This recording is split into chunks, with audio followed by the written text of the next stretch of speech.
What's up, boys and girls? This is Lady Low of Motivational Educators, and my heart is heavy right now. I need to talk to your parents. If you can go get them for me, please.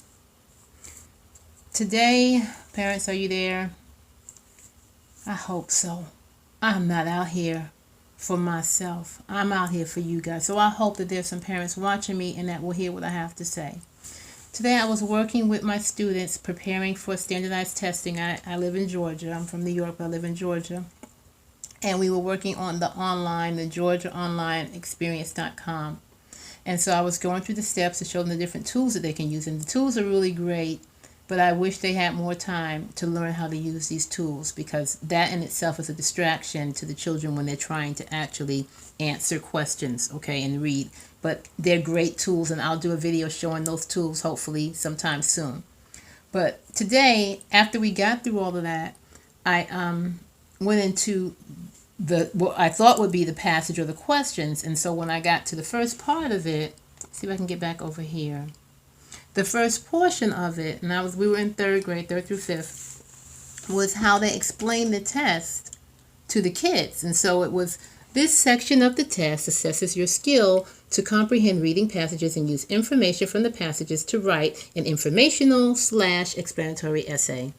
Before you begin typing your essay, you will read 2 passages, answer 3 multiple choice questions, a partridge in a pear tree, and 1 constructed response question about what you have read. So I had to stop on each thing and explain to the kids what each of these things meant. And I'm sure they've heard this vocabulary before, but if you're struggling in school, that's a blah, blah, blah Charlie Brown teacher. Okay, they can't hear all of that. So then I went on, it says, as you read the passages, think about the details. They've heard that before. You can use an informational test, etc. So we went through all of that, and we had to stop and explain that. But I say that to say, if your child is already struggling, and they start off a test like that they have to struggle to figure out what it is they actually have to do to read, to answer the questions, that messes with their self-esteem. Okay, parents, that your kids, if they're struggling in school, their self-esteem is messed up, and they probably are acting out, or maybe they just shut down a little bit. Okay, so I'm sorry, I'm okay, but I really want to get this point across.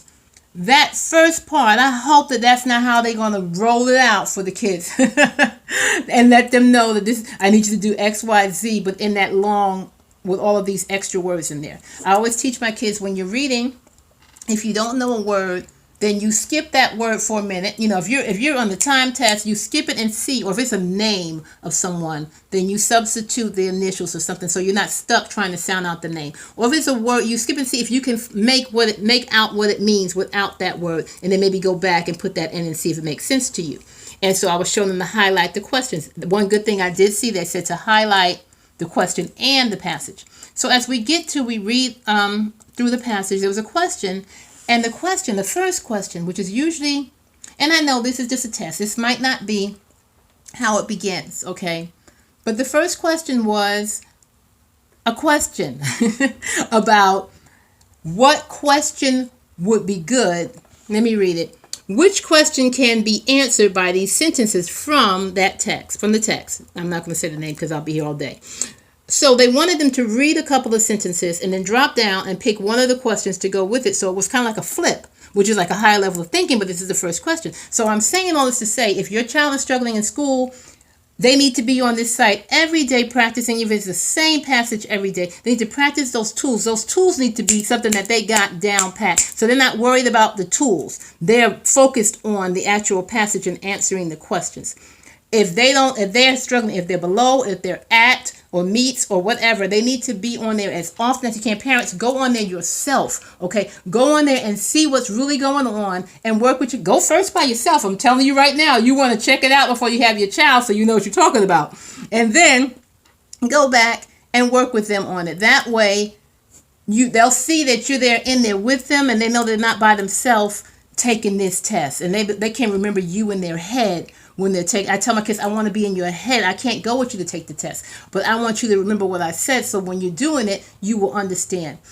I have a club coming up next month in March 6th on Wednesdays. It's only for 2 hours for the month of March. That's my March Madness. We're going to prepare. We're going to please bring a laptop. We're going to work on the tools, the tests, typing, all of that. But I'm one person. Find somebody that can help you. If you can do it or someone you know can do it, please go online to GeorgiaExperienceOnline.com and check it out for yourself. You can contact me at motivationaleducators.org or 404-736-42-ME or 4263.